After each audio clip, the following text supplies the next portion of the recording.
बिस्मिल्लाहिर्रहमानिर्रहीम। अस्सलाम वालेकुम। मैं हूं आपका टीचर असदुर्रहमान। क्लास 9 के स्टूडेंट को फ़िज़िक्स की इस क्लास में खुशामदीद कहता हूं। आज का हमारा टॉपिक है स्केलर एंड वेक्टर्स। स्केलर और वेक्टर क्वांटिटीज़। स्केलर क्या है तो वेक्टर क्वांटिटीज़ क्या है।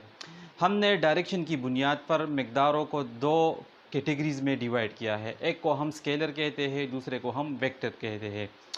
वो मकदारें जिसमें डायरेक्शन की ज़रूरत नहीं हो तो उसको हम स्केलर कहते हैं, और वो मकदारें जिसमें डायरेक्शन की ज़रूरत हो इसको हम वेक्टर्स कहते हैं।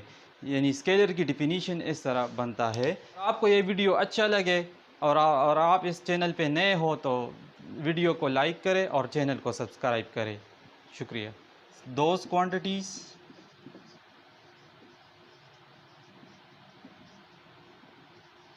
which completely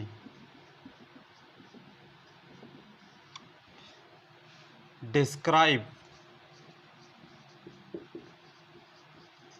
by its magnitude only।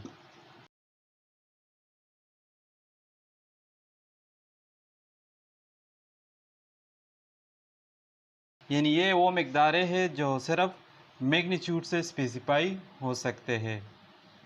इस कॉल्ड स्केलर क्वांटिटीज़।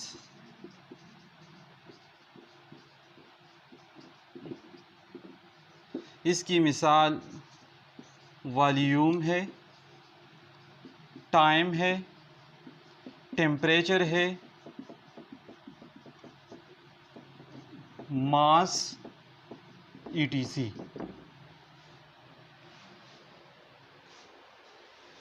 इन मकदारों को स्पेसिफाई करने के लिए हमें डायरेक्शन की ज़रूरत नहीं होती।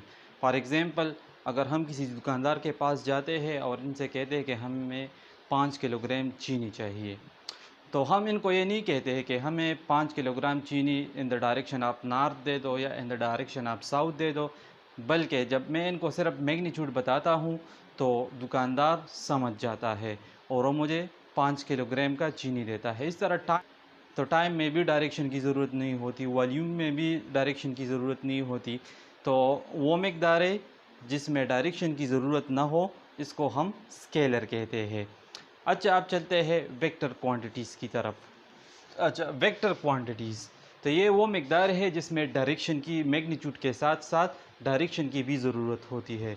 यानी those quantities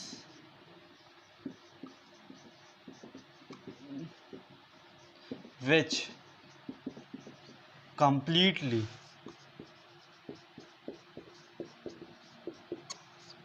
describe by its magnitude as well as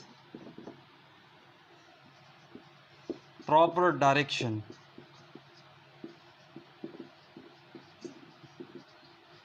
ये वो मकदारें हैं जिसमें मैग्नीट्यूड के साथ साथ डायरेक्शन की भी ज़रूरत होती है। मैग्नीट्यूड क्या है? मैग्नीट्यूड एक नंबर विद अ यूनिट, एक नंबर के साथ एक यूनिट जब हम लगाते हैं तो इनसे मैग्नीट्यूड बनता है। जिस तरह 5 किलोग्राम, 3 न्यूटन, 3 इसमें नंबर है और न्यूटन इसमें यूनिट है, तो ये फोर्स का 3 न्यूटन फोर्स का मैग्नीट्यूड है। इस तरह 5 किलोग्राम मास का मैग्नीट्यूड है। तो वेक्टर क्वांटिटीज़ में मैग्नीट्यूड्स के साथ डायरेक्शन की भी ज़रूरत होती है। तो इसकी मिसाल मैं यहाँ पे ले रहा हूँ। For example, velocity, momentum, acceleration, force etc वगैरह। एग्जाम्पल, अगर हमारे पास ये एक बॉडी है और एक बंदे को मैं कहता हूँ कि इस पर 3 न्यूटन फोर्स लगाओ, 3 न्यूटन फोर्स, सिर्फ मैग्नीट्यूड बताऊँ तो वो बंदा कंफ्यूज होगा, वो फोर्स नहीं लगाएगा, क्योंकि उनको पता नहीं है कि मैं कौन सी डायरेक्शन में 3 न्यूटन फोर्स लगाऊं। अगर मैं इनको ये कहूँ कि आप 3 न्यूटन फोर्स लगाए लेकिन नॉर्थ की डायरेक्शन में या साउथ की डायरेक्शन में, तो वो फ़ौरन समझ जाएगा। और वो जल्द ही फ़ौरन फोर्स इस पे लगाएगा। तो लिहाजा वो मकदार है जिसमें मैग्नीट्यूड के साथ साथ डायरेक्शन की भी ज़रूरत आती है इसको हम कहते हैं वेक्टर क्वांटिटीज़। और इसकी मिसाल मैंने यहाँ पे लिख ली, वेलोसिटी, मोमेंटम, एक्सेलरेशन, फोर्स, और भी बहुत से इनके एग्जांपल है, लेकिन मैंने यहाँ पे कुछ के नेम्स यहाँ पे मैंने मेंशन किए। अब वेक्टर्स की रिप्रेजेंटेशन है। तो वेक्टर की हमारे पास दो तरह के रिप्रेजेंटेशन होता है। एक को हम कहते हैं सिंबॉलिकल रिप्रेजेंटेशन और दूसरे को हम कहते हैं ग्राफिकल रिप्रेजेंटेशन। सिंबॉलिकल रिप्रेजेंटेशन वो रिप्रेजेंटेशन है जिसमें हम या किसी लेटर को लिखते हैं, बोल्ड फेस लेटर को, या उस लेटर के ऊपर एक तीर का निशान लगाते हैं। तो ये सिंबॉलिकल रिप्रेजेंटेशन होता है। और दूसरा हमारे पास ग्राफिकल रिप्रेजेंटेशन होता है। ग्राफिकल रिप्रेजेंटेशन में हम एक लाइन, एक तीर को खींचते हैं और इसके किसी एक सिरे पर हेड का निशान लगाते हैं, हेड लगाते हैं। तो ये इसकी रिप्रेजेंटेशन होता है। यहाँ पे मैं इन दोनों को वन बाय वन डिस्कस कर रहा हूँ। एक होता है सिंबॉलिकल, दूसरा होता है ग्राफिकल।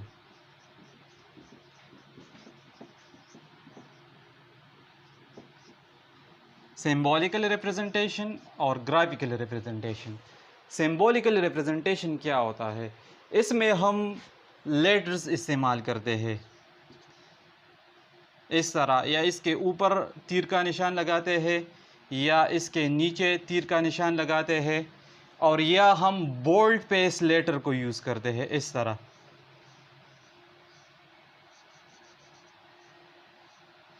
यह इसकी रिप्रेजेंटेशन है। अच्छा, सिंबॉलिकली हम किसी वेक्टर का मैग्नीट्यूड किस तरह रिप्रेजेंट करेंगे? तो हम मॉडुलस लगाते हैं। फॉर एग्जांपल ये वेक्टर है, इनसे ये मॉडुलस लगाते हैं। इसका मतलब ये है मैग्नीट्यूड ऑफ ए।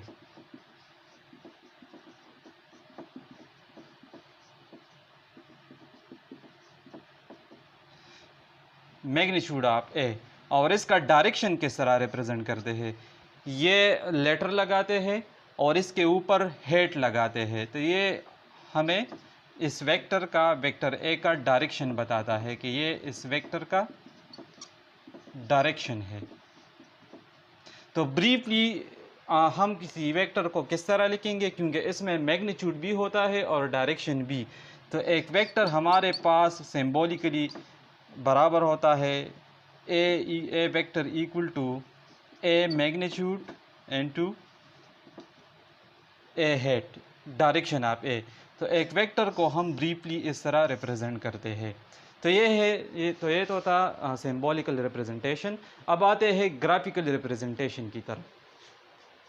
तो अच्छा, ग्राफिकली एक वेक्टर को हम एक लाइन से रिप्रेजेंट करते हैं। एक तीर हम बनाते हैं और इसके ऊपर इनका हेड बनाते हैं। तो ये हमें वेक्टर रिप्रेजेंट करता है। इस तरह एक लाइन होता है और इसके किसी एक एंड पे हम हेड लगाते हैं। तो ये ग्राफिकल रिप्रेजेंटेशन है। इसको ड्रा करने के अपना एक मेथोडोलॉजीज है, इसके कुछ स्टेप्स है, वो लेक्चर की एंड में मैं आप लोगों को डिस्कस करूँगा। लेकिन यहाँ पे मैं इतना बता रहा हूँ कि ये वेक्टर की रिप्रेजेंटेशन है। अच्छा, तो ग्राफिकली इसका मैग्नीट्यूड किस तरह होगा? तीर का लंबाई, लेंथ ऑफ एरो हमें क्या शो करता है? ये हमें मैग्नीट्यूड रिप्रेजेंट करता है।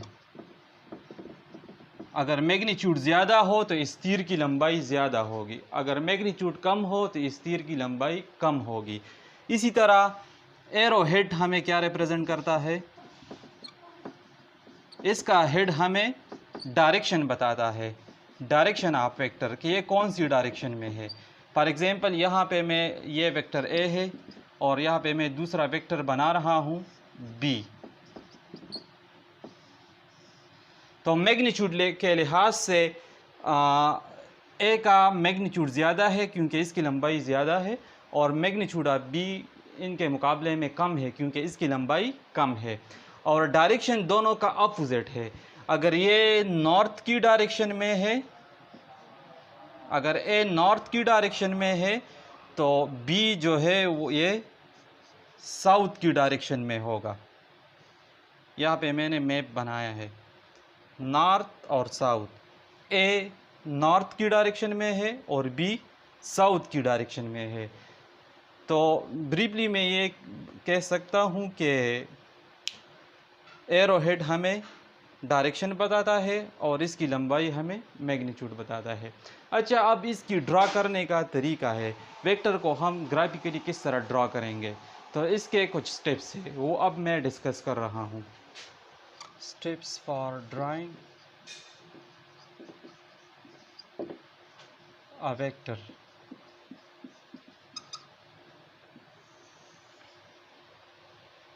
Steps for drawing a vector, हम एक वेक्टर को किस तरह ड्रा करेंगे, तो इसके स्टेप्स है। इसमें पहला स्टेप ये है कि draw news coordinate. News coordinates को ड्रा करना है। मैंने यहाँ पे न्यूज़ कोऑर्डिनेट ड्रा किए। फॉर एग्ज़ाम्पल ये वेस्ट है तो ये ईस्ट होगा, ये नॉर्थ होगा और ये साउथ है। अच्छा, दूसरा स्टेप इसमें ये है select a suitable scale.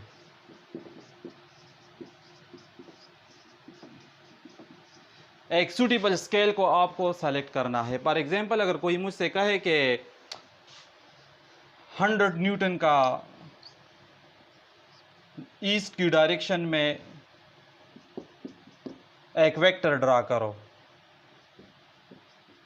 East की डायरेक्शन में 100 न्यूटन का एक वेक्टर ड्रा करो, तो यहाँ पे हमारे पास तो पेज होता है, उसकी लंबाई तो उतना ज़्यादा नहीं होता कि हम 100 न्यूटन का, या अगर हमें कहे कोई के 1000 मीटर डिस्प्लेसमेंट का एक वेक्टर ड्रा करो, तो यहाँ पेज पे तो हम 1000 किलोमीटर, क्योंकि किलोमीटर तो बहुत ज़्यादा यूनिट है, इसको तो हम यहाँ पे ड्रा नहीं कर सकते, लिहाजा हम स्केल सेलेक्ट करते हैं।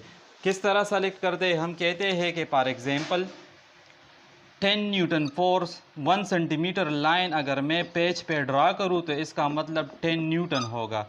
तो इसी के हिसाब से 10 सेंटीमीटर का अगर एक लाइन में ड्रा करूँ तो उसका मतलब 100 न्यूटन होगा। तो इसी तरह ये स्केल हम सेलेक्ट करते हैं। फिर तीसरा स्टेप इसमें ये है कि draw a line according to selected scale। selected scale के मुताबिक एक लाइन ड्रॉ करना है और जो डायरेक्शन हमें बताता है तो उसी के पैरेलल हमें एक लाइन ड्रा करना होगा। इसके बाद चौथा स्टेप है put arrow in the given direction. जो डायरेक्शन हमें गिवन है उसी डायरेक्शन के हिसाब से हमें एरो हेड लगाना है। इसकी डिमॉन्स्ट्रेशन मैं अब यहाँ पे कर रहा हूँ। मुझे एक वेक्टर ड्रा करना है 100 न्यूटन ईस्ट की डायरेक्शन में, तो यहाँ पे मैंने स्केल सेलेक्ट किया। आप अपनी मर्ज़ी के मुताबिक भी स्केल सेलेक्ट कर सकते हो। यहाँ पे मैंने 10 न्यूटन लिया है, आप ऐसा करें कि आप 1 सेंटीमीटर को 20 न्यूटन के बराबर ले लो, कोई मसला नहीं है। तो 10 सेंटीमीटर मुझे 100 न्यूटन फिर रिप्रेजेंट करेगा। तो पहले मैंने इस स्केल को मैंने न्यूज़ कोऑर्डिनेट ड्रा किया, ये पहला स्टेप है। दूसरा स्टेप इसमें ये है, ये दूसरा स्टेप है, ये पहला स्टेप था। अब तीसरे स्टेप के मुताबिक मुझे सेलेक्टेड स्केल के मुताबिक लाइन ड्रा करना होगा। फॉर एग्ज़ाम्पल ये मैंने लाइन ड्रा किया और मैंने इसको रूलर के ज़रिए चेक किया तो ये 100 न्यूटन था। अगर कम लाइन है तो मज़ीद बढ़ाओ इसके साथ, अगर कम है ज़्यादा है तो वो ज़्यादा हिस्सा इनसे काट लो। तो अच्छा, तो ये तो था तीसरा स्टेप। अब चौथा स्टेप है इसके ऊपर एरो लगाना है। अब मुझे मुझे गिवन डेटा से डेटा को देखना होगा कि कौन सी डायरेक्शन, वेक्टर का कौन सा डायरेक्शन है। तो ये तो ईस्ट है, तो मैं इस मैप को देखकर इसके ऊपर हेड लगाऊंगा। तो यहाँ इस कोऑर्डिनेट के मुताबिक ईस्ट का डायरेक्शन यहाँ पे है, इसी डायरेक्शन में है, तो यहाँ पे मैं एरो लगाऊंगा, हेड लगाऊंगा। तो ये वो रिक्वायर्ड वेक्टर है। ये मेरे पास बराबर होगा 100 न्यूटन। तो डियर स्टूडेंट, आज के लिए इतना काफ़ी है। अपने टीचर को इजाज़त दे। अल्लाह हाफ़िज़।